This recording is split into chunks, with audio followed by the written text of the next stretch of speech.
is the second most popular royal act, if you like. He's the member of the royal family that most people would say, I'd like to have a drink with him. A young royal who has stood out from the rest of the family.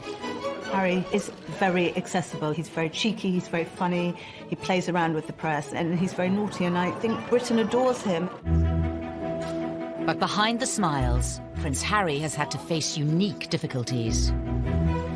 From his parents' very public marriage breakdown. Harry was very often devastated by what was so public. To losing his mother.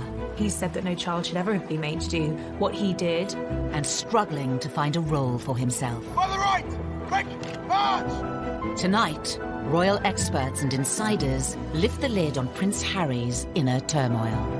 If you look back over his life, you can see moments where his troubling side has come to the fore.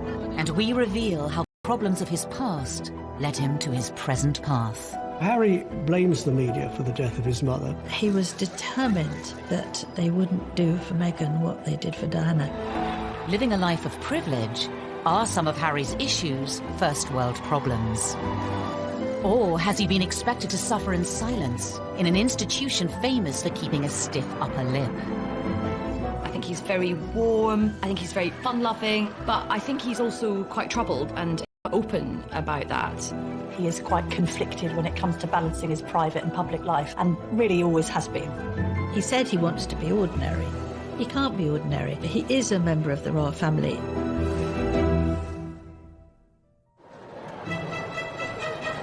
The 15th of September, 1984. The nation was at fever pitch for the birth of Prince Charles and Princess Diana's second child. Britain loves birth for a royal baby. Charles and Diana were hugely popular, and everybody wanted to see whether they were going to have a little girl or a little boy.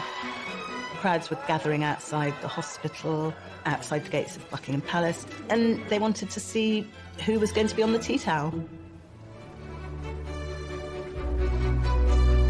The guy was christened in this. Looks remarkably well despite it. From the beginning, the spotlight was on the young Prince Harry. For Diana to have another child in fairly swift succession was of course joyous, and then when the child grew up and had ginger hair, and I think even from an early age has been quite cheeky with photographers and seemed to be quite contrasted to William in his temperament, there was of course excitement about him. When it comes to dealing with the press, Prince Harry has a style all of his own.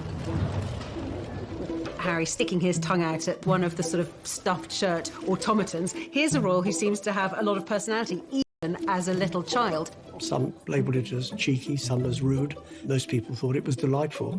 It was quite endearing when he was a young boy, really came to colour the way his views of the press were shaped. Harry's role in the royal family wasn't just a brother for William and another son for Charles and Diana. On paper, Prince Harry's start in life was incredibly privileged, incredibly lucky, but actually in reality, being born as the younger brother of the future King of England is a very difficult position to be born into. Of course, they're known rather unkindly as the spare. I think being the spare to the heir is a role that inherently has problems attached with it. You know, if you look at the heir, if you look at Prince William, his role has always been defined. What he's going to do has always been clearly outlined. Harry, like spares historically in the royal family, has had to find a role for himself. To some, Prince Harry grew up in the shadow of a brother destined for the throne. He was always less than his brother. The late Queen Mother used to invite Prince William over for tea and talk to him about his future, and not invite Prince Harry. The Queen Mother always made sure that Prince William was seated in a prominent seat next to her, and Harry never was. Diana would take the two boys to Highgrove in Gloucestershire. And on this particular occasion, Diana was driving. I was sat in the front, William and Harry in the back. You know, they clearly got off to a bad start because they were both arguing before we even left Harry out of nowhere. Just said, William, you know, one day you'll be king. I won't. It doesn't matter. Therefore, I can do what I like.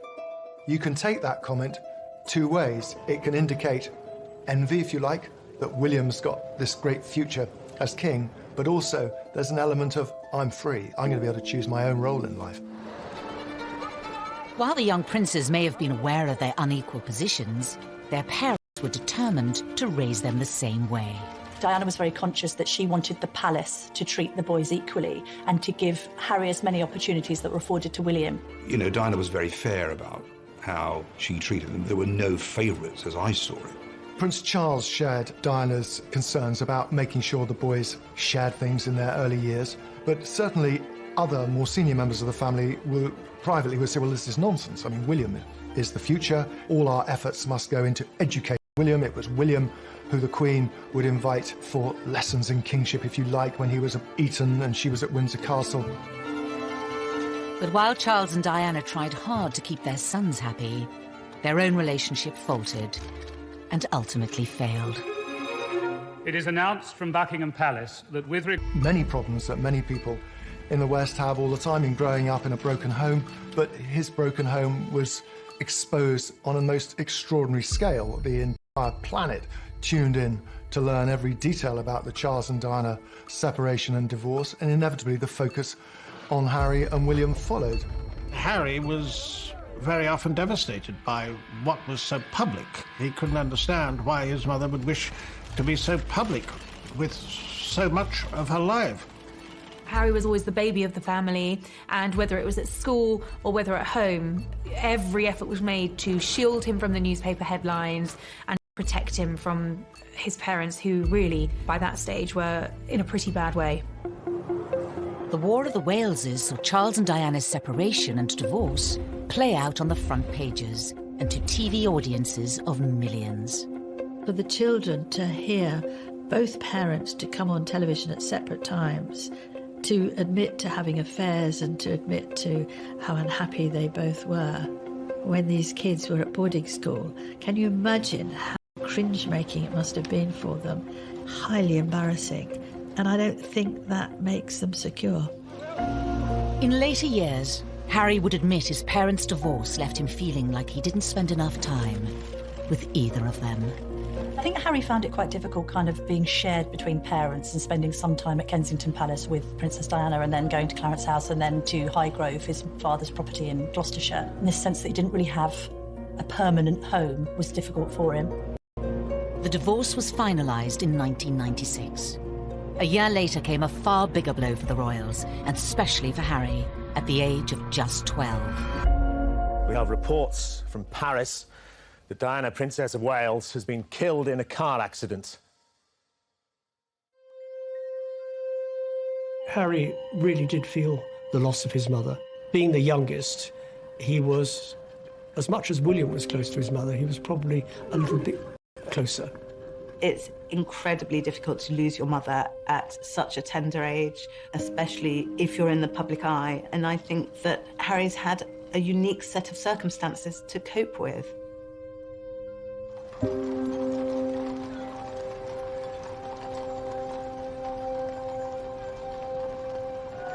Less than a week after Diana died, her funeral was watched around the world by around 2.5 billion people.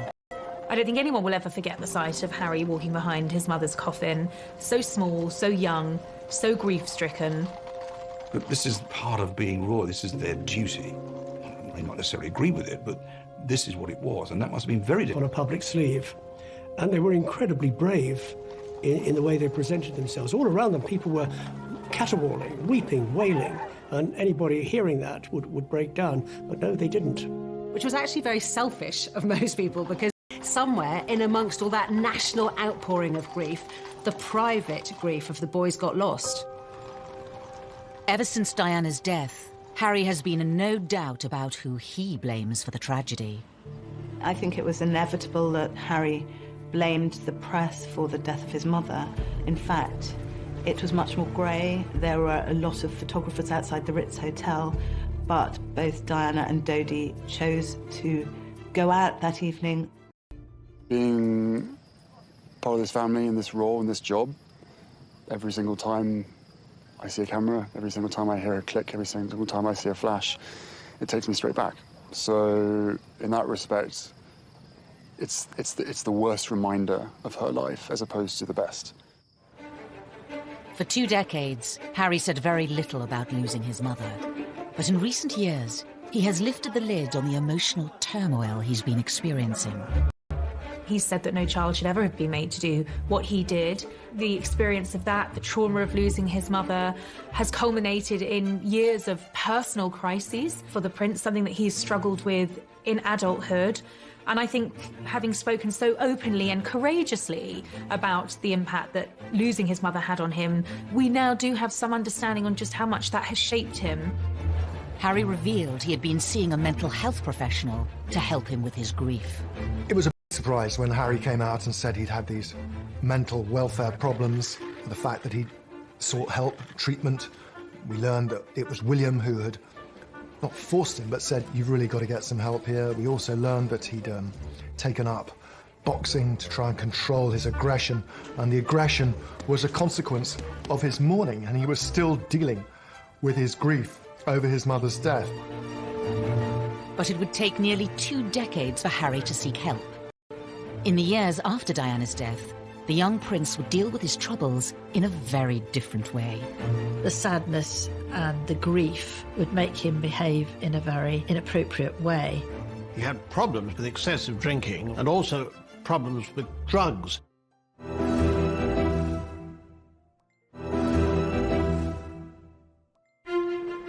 By the early 2000s, Prince Harry was privately mourning the loss of his mother. Prince Harry told me that for years he buried his head in the sand, and he thought, if I don't think about her, I won't get upset.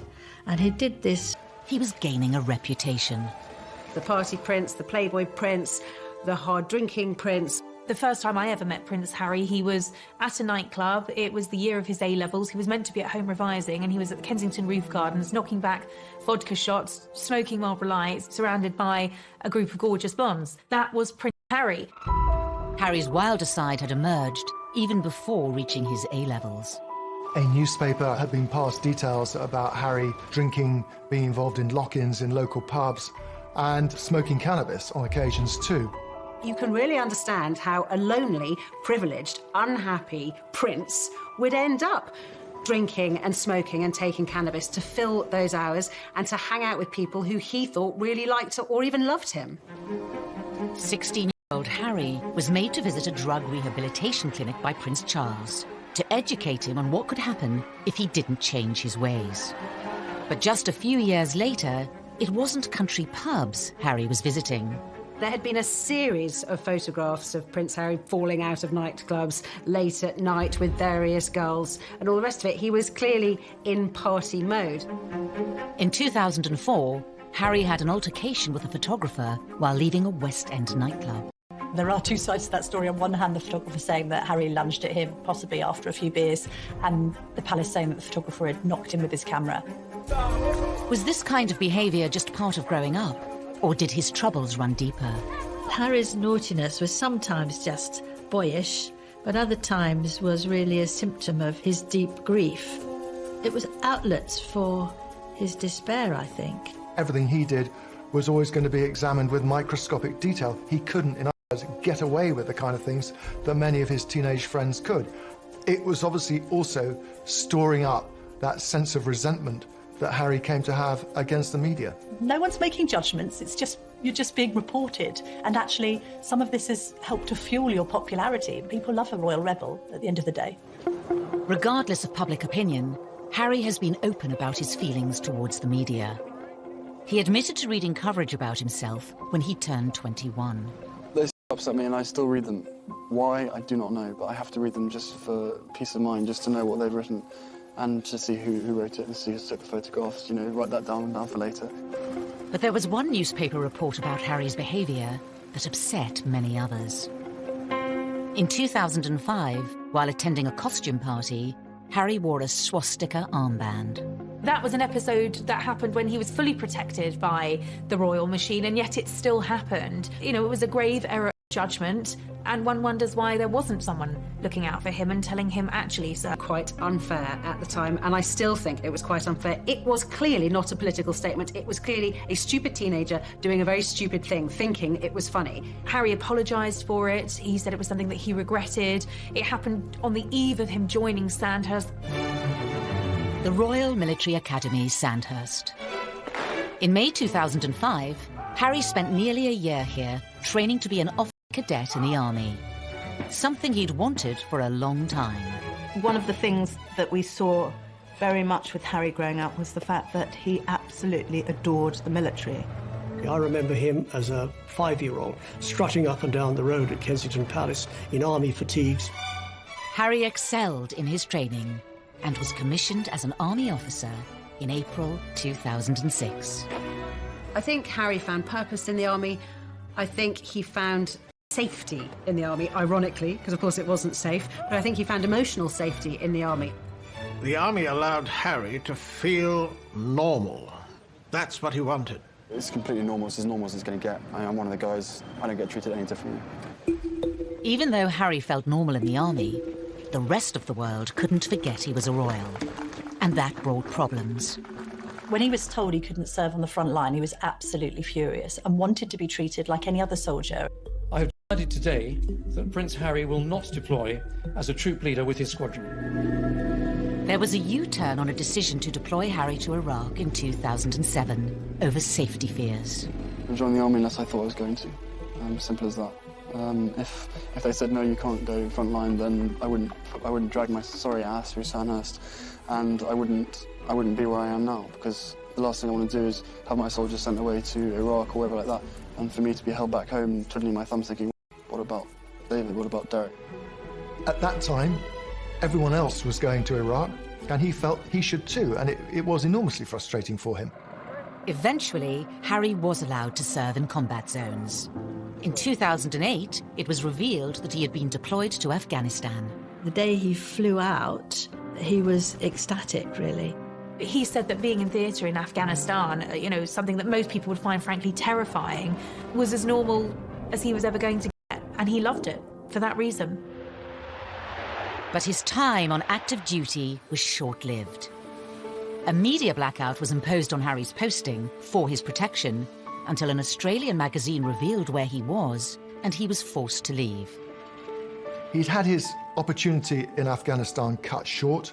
He could see which way the wind was blowing. It was unlikely he'd get another opportunity unless he could do something different. So he put himself through some really tough, and this allowed him to have a second bite at the cherry and to go back out there. On his second deployment, the media were allowed much more access to Harry. Not that he was happy about it. And so what do you think the public perception of Harry is? I don't know, it fluctuates. It depends on what the media want to write, I suppose. I'm out here doing a job and I really enjoy it. I never wanted you guys to be out here, but there was an agreement made to invite you out on the deal that the media didn't speculate before my deployment. That's the only reason you guys are out here. Harry may not have wanted the cameras there, but it did give the world a chance to see him in his element. If you speak to anybody in the military, they will always say he was absolutely fantastic. Being dragged away from my guys, I think it was all done, it wasn't done in the wrong way, but it was just...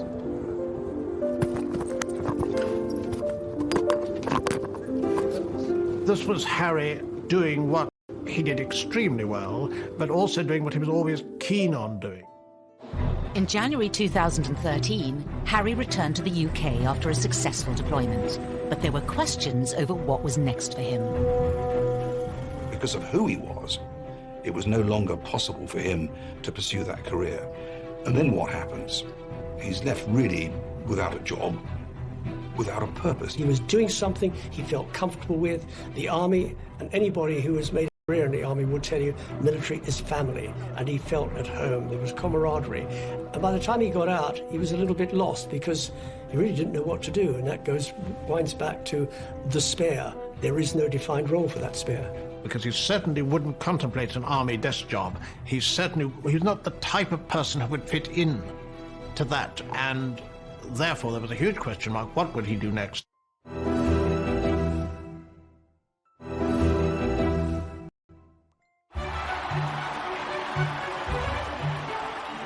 In April 2011, the world watched as the future king of the United Kingdom married his queen. Best man Prince Harry was by his brother's side as William officially settled down. Roger, if you can call 20 seconds and I request flares and as low as possible. But in between his army tours, was Harry ready for the same thing? They're still talking. Or did he still have some growing up to do? The Americans arrived, all is well in the Empire. It didn't seem then that he was yet quite ready to settle down. Oh, there it is. Yes, Harry was a prince, but he was also a lad who wanted to go out and have some fun. 2012. This hotel, however, it is most unwise to play strip pool. According to the advertisement, what goes on here stays here. In Harry's case, it certainly didn't. Once again, Harry was front-page news for all the wrong reasons. For some, it was Harry the lovable rogue.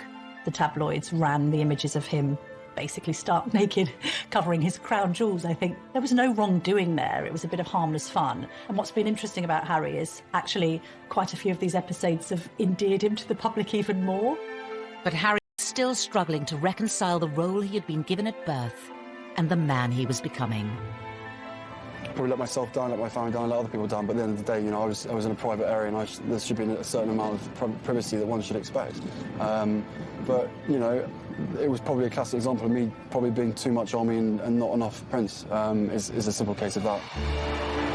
After Harry's second tour of Afghanistan, he found a way to combine being a prince with his passion for the military. Your stories move, inspire and humble us. You prove that anything is possible if you have the will. Welcome to the Games. Welcome to Invictus. He founded Invictus Games, helping disabled and wounded men and women from the services. Invictus was also a way for Harry to address his own troubles, as Angela Levin discovered when she interviewed Prince. I said, well, my first question, Your Highness, is that I've seen you on so many occasions with people who are damaged, with the young, teenagers, ex-servicemen and women, and you are completely brilliant with them. You know what to say and the way to say it. And I wondered whether you were using these occasions to also help yourself with your own mental health issues. Absolute silence. And I thought, help, I'm going to be thrown out. Ages. And then he said, that's a really big question. Silence. Wait, and he said, you're right, of course. He felt that he was helping others who were probably suffering the same as he was, because those in the Invictus Games, they're also suffering. This was Harry's way, undoubtedly, of continuing links with the military, which he wouldn't do from a desk job, but wanted to do in the wider world, following his mother's footsteps as well for charitable activities. Harry had created an outlet that gave him a purpose and allowed him to help others. But what about his private life? His relationship with his brother was always close. Every year we get closer, and we've even resorted to hugging each other now, after not seeing each other for long periods of time. But he talks about anything, and we understand each other, and we give each other support, and everything's fine. They were two peas in a pod. They looked out for each other. My brothers not lovers. There's a difference. For some, Harry gaining a sister-in-law highlighted the need for him to move on and find his own partner. Inevitably, there was sort of a little bit of gentle mockery about him as a sort of the third person in the marriage of William and Kate on this occasion, of course, because they were so close, they did things together. There's just an awkwardness to that scenario, a couple trying to carve their own path as newlyweds, and then a prince who's got a great deal to offer, and which takes precedence, and who's more popular when it comes to the press, and how does that work in tandem? So I think there was always friction in that regard with the three of them. I think what changed things for Harry was William having his own children, and Harry looking on at Kensington Palace where they were neighbours, and thinking that he probably wanted that for himself. It's fantastic to have another addition to the family. I only hope my brother knows how expensive my babysitting charges are. It was always inevitable that Harry was going to want to live his own life. Oh, put some effort in. It's the wizard, never the wand. But for Harry, finding a princess of his own would prove difficult. The first love Chelsea Davy, the girl that he met in South Africa, who he fell head over heels in love with, she had 8 years to look into the goldfish bowl of royalty and to realise absolutely this wasn't the life for her. He lost Chelsea because she didn't like to be in the spotlight. Harry was disappointed, but he was very much younger, and this was probably his first love, and probably a love that was not going to go anywhere. That was swiftly followed by a relationship with Cressida Bonas, who was a budding actress. And she, too, didn't like the idea of media intrusion. The media's got a knack of destroying relationships, and she didn't like media intrusion and really did want to pursue her acting career, and she walked away. For years, Harry was troubled by his position and the scrutiny that came with it, which would scare women away. And it's quite sad when he's one of the world's most eligible bachelors, and at the same time not seeming to be able to find somebody who will take on the job of being in the public eye. There is this sense that they loved him but didn't love the idea of being royal. Then Meghan Markle entered Harry's life, offering him a genuine chance at happiness. After rumours of a relationship, the pair appeared in public together for the first time in September 2000. Different in many ways. She had a degree of fame and had lived through that herself. She was incredibly accomplished as a public performer, as an actress. It gave her great confidence. She seemed incredibly secure in herself, and she was that much older than these girls that had gone before. She'd also, of course, been married, which added an entirely different layer to the relationship. Good grief, you know, Prince Harry is punching above his weight here. There's this amazingly glamorous American actress. When I walked into that room and saw her, and there she was sitting there, I was like, OK, well, I'm going to have to up my game. It was almost as if she was a ready-made royal, and therefore a perfect fit for him. In this strong, striking, confident woman, there was actually someone who was very capable of handling the pressure and the scrutiny of being in the public eye.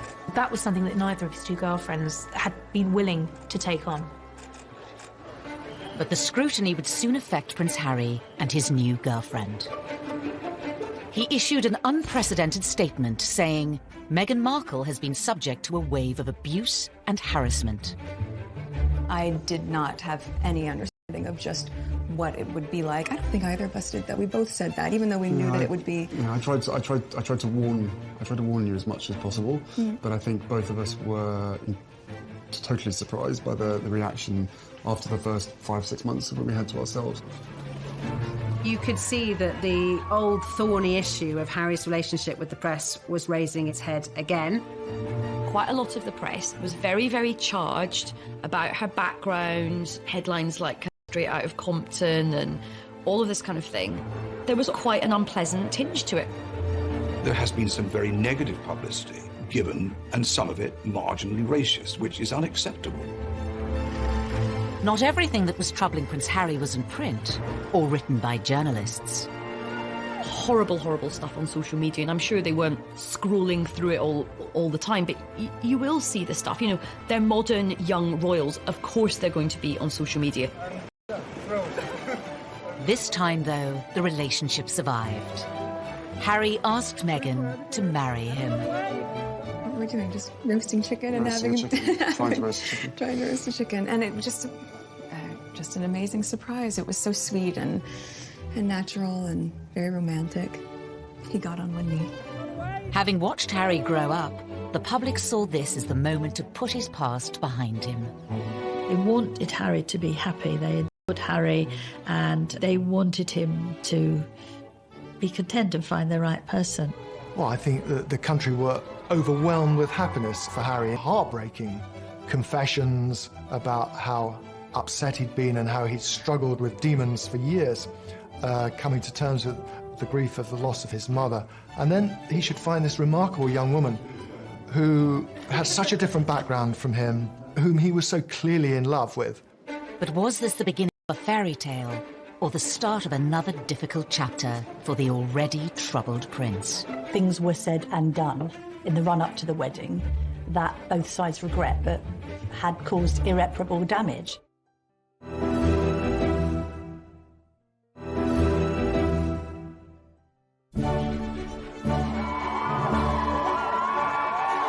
On the 19th of May 2018, all eyes were on St George's Chapel in Windsor.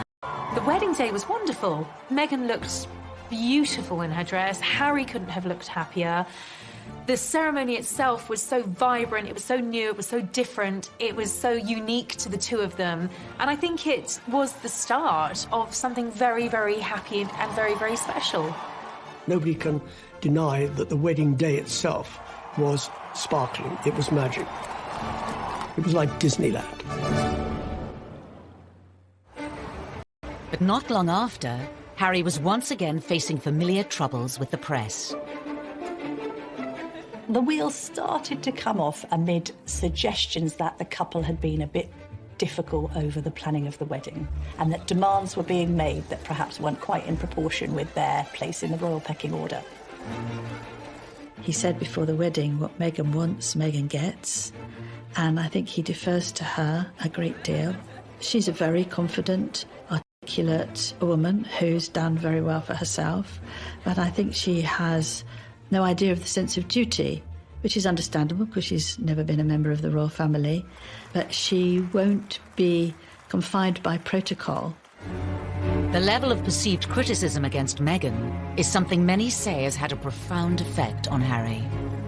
He saw echoes of what had happened with his own mother and thought, I'm going to speak out about it. And I know a lot of the press were very, very angry about this. Lots of people were saying, how dare he have the temerity to break this code, that you would never, ever complain. But unlike other members of his family, Harry has not always observed the royal code of silence. After the birth of his and Meghan's son Archie, he became even more defiant. I will always protect my family, and now I have a family to protect. Everything that she went through and what happened to her is incredibly raw every single day, and that's not being paranoid, that's just me not wanting a repeat of the past. Rather be it a husband, be it anyone, you'd probably be doing exactly what I'm doing as well.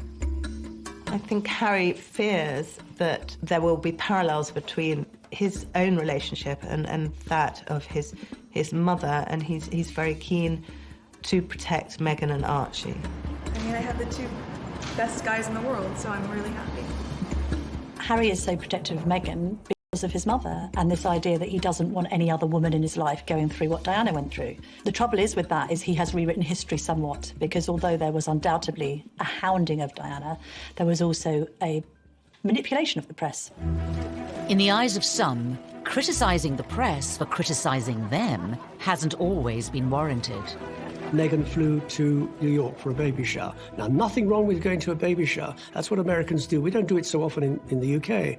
But she flew over private jet. What's wrong with the commercial jet? They went to Ibiza and the south of France in private jets. What's wrong with commercial flights? And that's when they were getting criticised, because they'd been preaching climate change. They'd been preaching the environment. They'd been preaching global warming and doing all the things that they shouldn't be doing. Everybody deserves a critical word written about them. Nobody should be above reproach. The press accused them of hypocrisy, and there's no question also that they weren't, it seemed, listening to advice, paying much attention to precedent. All of this made the atmosphere very unhappy.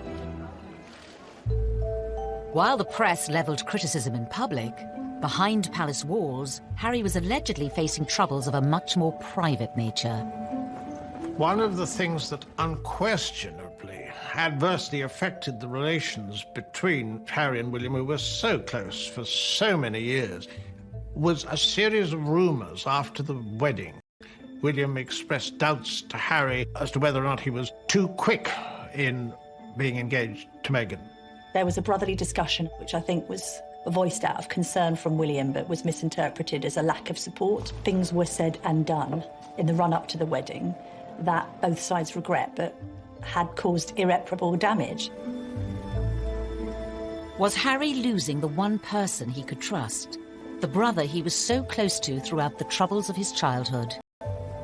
There are also clearly unresolved issues and a distance between the two brothers that has never been there before. In 2019, the brothers split their royal households. And later in the year, Harry even addressed the rumours of a rift. Inevitably, stuff happens, but look, we're brothers. We'll always be brothers. We're certainly on different paths at the moment, but I will always be there for him, and as I know he'll always be there for me. But, you know, I love him dearly, and, you know, the majority of the stuff is the majority of stuff is created out of nothing. But, you know, it's just, as I said, as brothers, you know, you have good days, you have bad days. The writing was on the wall. It was, in effect, a declaration of independence. The Duke and Duchess of Sussex have announced that they are carving out what they call a new role for themselves. They intend to step back as senior members of the royal family and work to become financially independent. In January of 2020, Harry and Meghan announced they would be stepping down as working royals. Prince Harry and Meghan had been out in Canada over Christmas trying to work out how they wanted to proceed into the future. I think Meghan and Harry decided to step down as working royals because they felt that they were being constrained by the palace system. Once Meghan and I were married, we were excited, we were hopeful, and we were here to serve. For those reasons, it brings me great sadness that it has come to this. This is unprecedented. It is an abdication in all but name. It's pretty seismic for the House of Windsor. There was a sense of being hurried about it, and I don't think the Queen, for one, was quite ready for it to come out as it did. After negotiations with the Queen, it was decided Harry and Meghan would lose the title Royal Highness. They would no longer receive royal funds. The official departure date was set for the end of March. But it seemed Prince Harry was keen for the new chapter of his life to begin. Before giving a speech in Edinburgh, Ayesha Hazarika was the first person to introduce the new, titleless Harry to the world. I met him, and what happened was I was going into the room and I was very unsure about what to call him. I mean, his advisor just said, look, just call him Harry. Just call him Harry. And he's made it clear that we are all just to call him Harry. So, ladies and gentlemen, please give a big, warm Scottish welcome to Harry. I turned him from a prince into a commoner. I have that effect on people. But it was actually very fitting because this was him ending one period of his life and beginning a new period. Harry and Meghan's final royal engagement was in early March, and for some it seemed the prince's troubles were still on display. To common parlance, the Commonwealth Day service was #Orcs. There was quite a lot of tension there. There was some interesting body language with both of the brothers studiously examining their programmes and not really talking at all. Meanwhile, Meghan's there with a megawatt smile, trying to make the best of things. The lack of warmth between them was, well, yeah, I mean, from having seen them so close for so many years, it was quite startling. The couple of Harry's troubles remains unclear. We will see whether or not it brings the contentment and the peace that they're seeking. He knows in his heart what he wants to be. He said he wants to be ordinary to me. He can't be ordinary. He is a member of the royal family. Wherever he goes, he will be known as a member of the royal family. It's still unclear how the couple's new life, away from palaces and courtiers, will pan out.